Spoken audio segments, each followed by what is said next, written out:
what are your opinions on the original Blair Witch Project?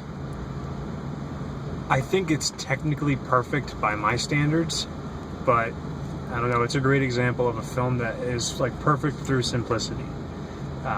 It's extremely ambitious to have the cast of the movie also be the people who are doing all the filmography and sort of exposing people to that sense of like being alone in the woods.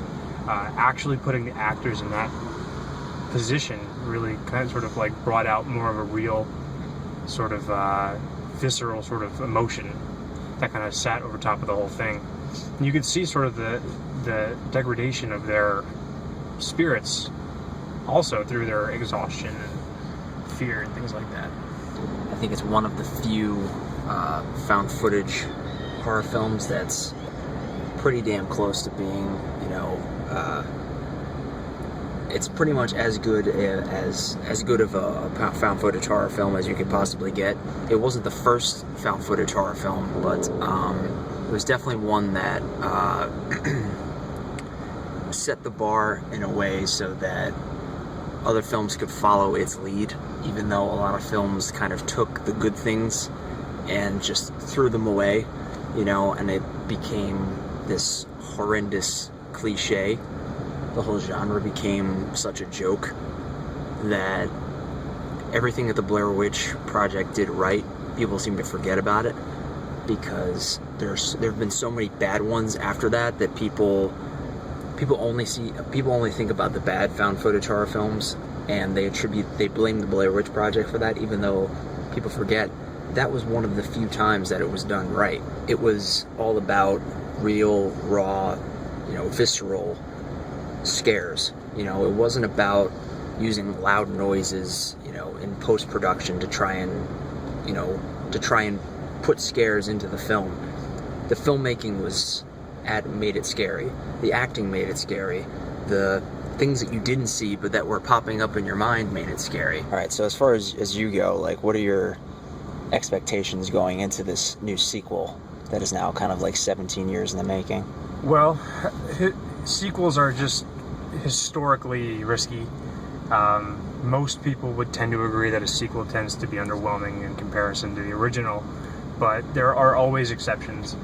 As far as the essence of the Blair Witch Project, how the original was a found footage film that was done right, since then so many have gone horribly wrong trying to emulate that same style of filmmaking.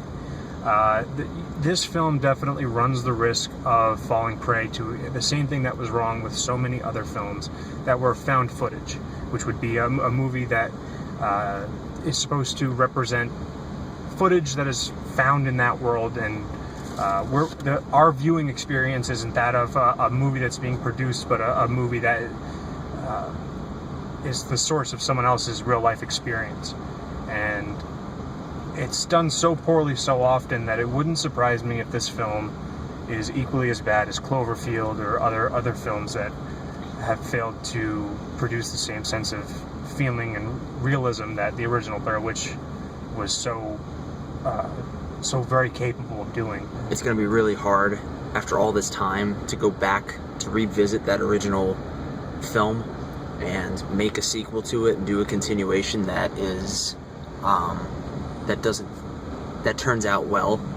As far as this sequel goes, I've tried not to have too high of hopes for it, because I feel like if I had high hopes for it, I'd end up disappointed.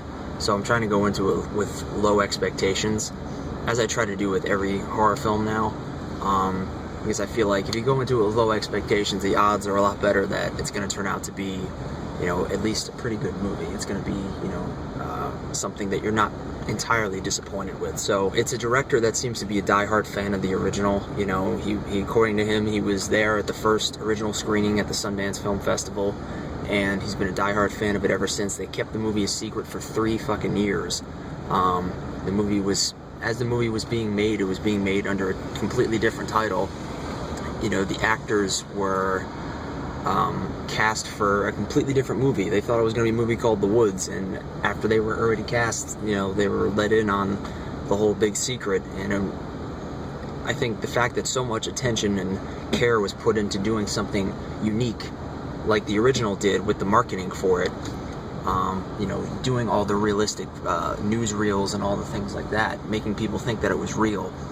They tried to do something similar to that by having this fake out kind of thing, and I think that's one thing that they did right, which makes me feel a little bit good about this sequel. But at the end of the day, I'm just gonna, like I said, I'm trying to go into it with low expectations, and hopefully it surprises me. You can already assume that the simplicity of the first film will be sacrificed in lieu of this new age of film, especially horror films.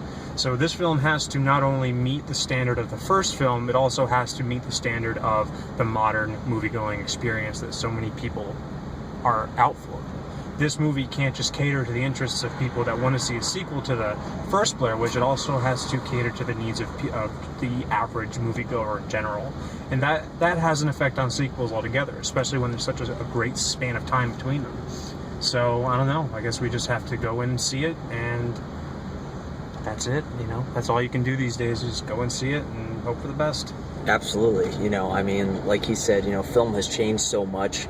And to try and do a sequel to a movie 17 years later is no easy task, especially when this is a found footage movie, and especially when the original was done in such a specific way, with it being done in VHS form. It's definitely good that it finally makes sense for them to take advantage of the new technology, being that this film takes place in present day. So, by using modern technology, you don't have to film it like a VHS kind of thing. You can use modern technology and use certain new tools to your advantage and still try and figure out creative ways to make the film still scary. So hopefully they can pull that off. I guess we're about to find out. Yes, we are. So here we go. All right. Well, just got out seeing Blair Witch, the sequel to the Blair Witch Project. I'll start with you. What were your thoughts? Well, coming out of any movie, including a sequel, I like to ask myself two questions. And the first question is, would I watch it again? And the answer for the Blair Witch Project number 2 is no. And then the second question is, how would I rate it versus the acclaim from people online? And the general consensus for critics for the general public was about 40%. So if I'm using that number as sort of like the common denominator to make my own decision, I would also agree that it was about 40% of a movie. And there was about 60% of quality that was missing.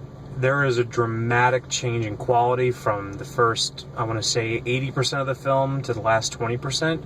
It ends strong, but the filler that should be there in that first 80% of the film seemed to be missing. It really pays no strong homage to the first Blair Witch Project. The first movie was so beautiful through its simplicity, and this film was so ugly through its complexity. Without a doubt, I agree with him that the ending is the strongest part of the movie. The last 20 to 30 minutes are pretty intense, and despite, the biggest flaw with this thing was just the fucking jump scares. The amount of jump scares and loud noises, unnecessary loud noises that, are just added in post-production that normally in real life would not be there and make no sense being there.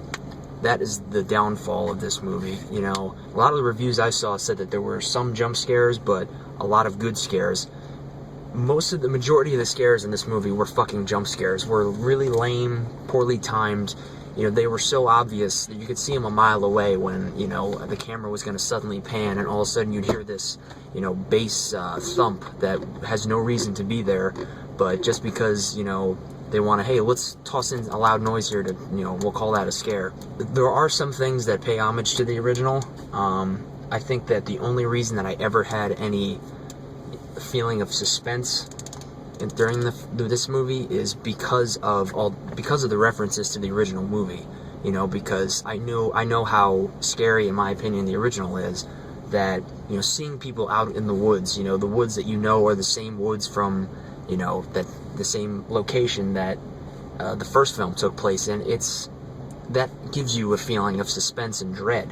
because you know, like, what happened the first time, so you're thinking in your mind, like, oh my god, what's going to happen this time? Like, a lot of the things that they do the same, it's basically, they do the same things that the original did, except they do them, it's like a poor man's version of the first film, for the most part. Yeah, I would agree. The way they do the stick thing on the first night, it's just, combined with not so great acting. At times the acting is pretty good, especially at the end, but I think the majority of the film, the acting is very subpar. They did add a little bit to the mythology, and unfortunately they did the one thing that I was hoping they would not do, and this is a spoiler. I guess I don't know if it's a major spoiler or not, but if you don't want to hear it, then skip ahead a little bit. But the fact that they show the witch in the film, they don't show like a close-up or anything like that, but if you really wanted to, and you got this movie on DVD or something like that, you could pause, you could zoom in, you could see what they were going for. They show the witch multiple times. It's not even just one quick thing. They show her multiple times. Yeah. And you know what else? It's interesting to note that in the first movie, Mary Brown, do you remember her? The older lady? She had explicitly described the way that the witch looked, and she said that she was covered with short hair like a horse's hair. Yeah. And from the glimpses that you get of the witch as it's represented in this sequel, it looks like a fully nude Caucasian woman. It almost looked like very skin tone. It looked almost like a demon to me, like the kind of demon you see in a lot of other... It did, but it is interesting to note that it looked nothing like the way that Mary Brown had described her. And obviously that would have been the most accurate description from the first movie.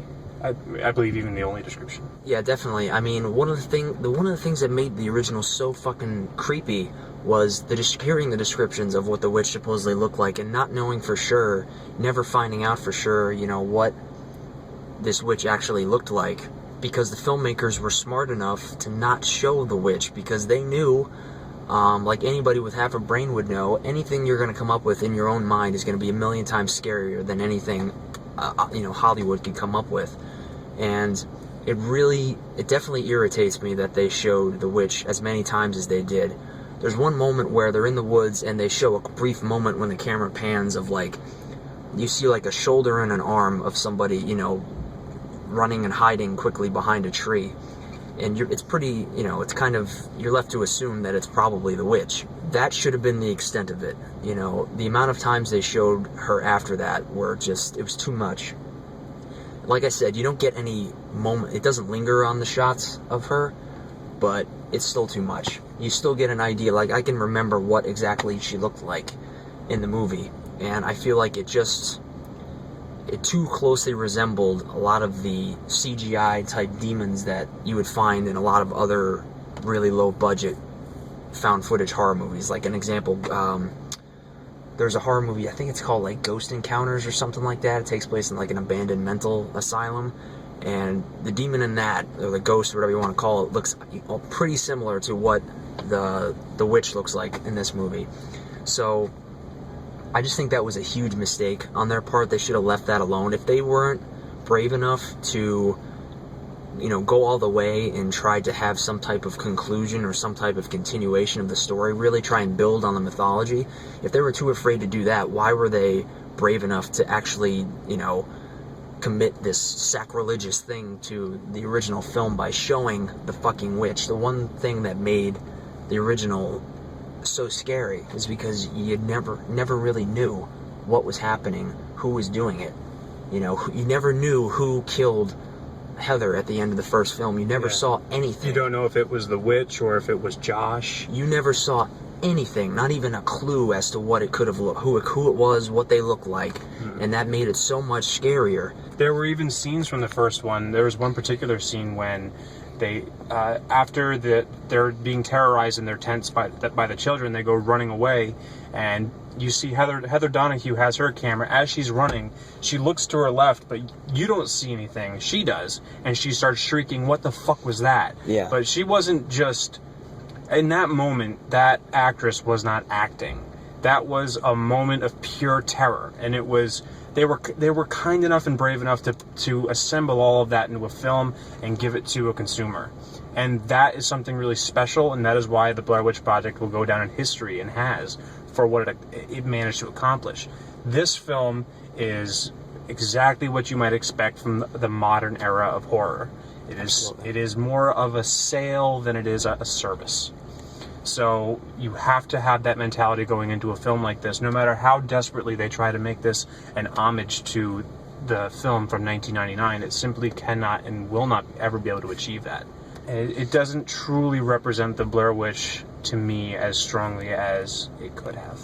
You know, I think if you were to take out those jump scares and you still had the strong ending, because, I mean, the ending sequence where they finally find the house again, there are moments where there aren't jump scares, where when... It's a lot of tension. Yeah, you know, there's tension where you see things and you don't know what it is that you're seeing, but it's just very intense because you know the situation, because you remember it from the first film.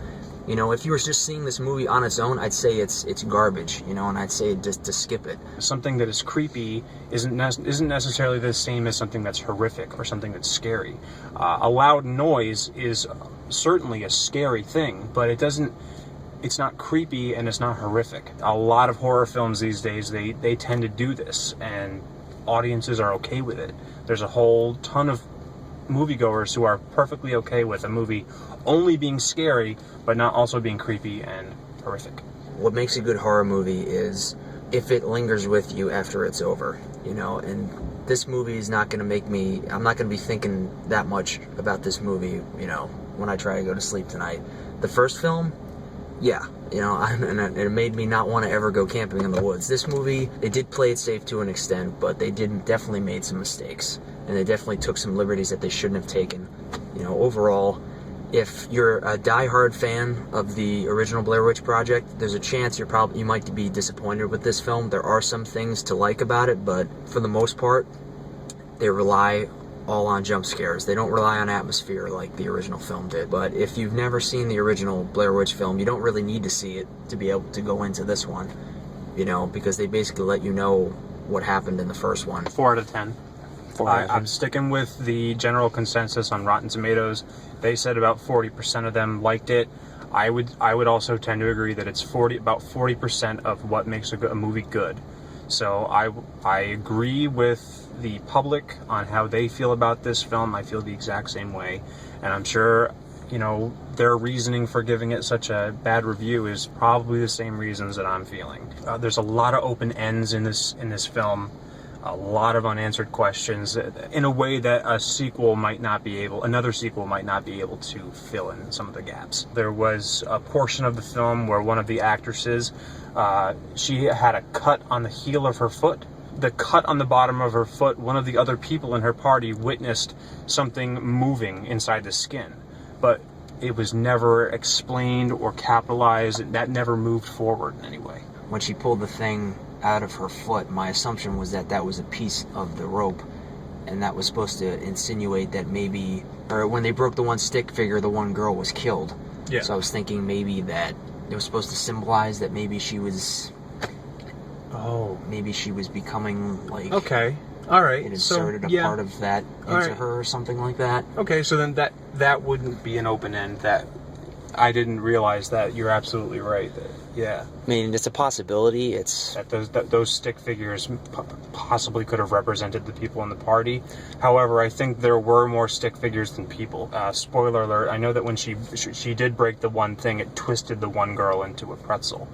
And so that is interesting to think that it was the thread in her body that was holding the things together that would represent a good link between why that one girl was affected by the breaking of the figure. Yeah, that's good. I think that's good writing. But you can put lipstick on a pig and it's still a pig. Did everyone try their hardest to make this movie? Probably. Did they anticipate how poorly it might have come out in the end? No. To take the rawness of the 1999 Blair Witch Project and sort of push that into this new generation, it's very ugly. It's definitely ironic that the original film has a very high rating on Rotten Tomatoes, yet that film was all about atmosphere and had no horror cliches, really, because at that time, you know, found footage movies weren't a cliche. Yet this film that tried to, you know, be modern and try to incorporate all the things that modern horror films have is being, you know, thrown into the toilet and, you know, hated by most people.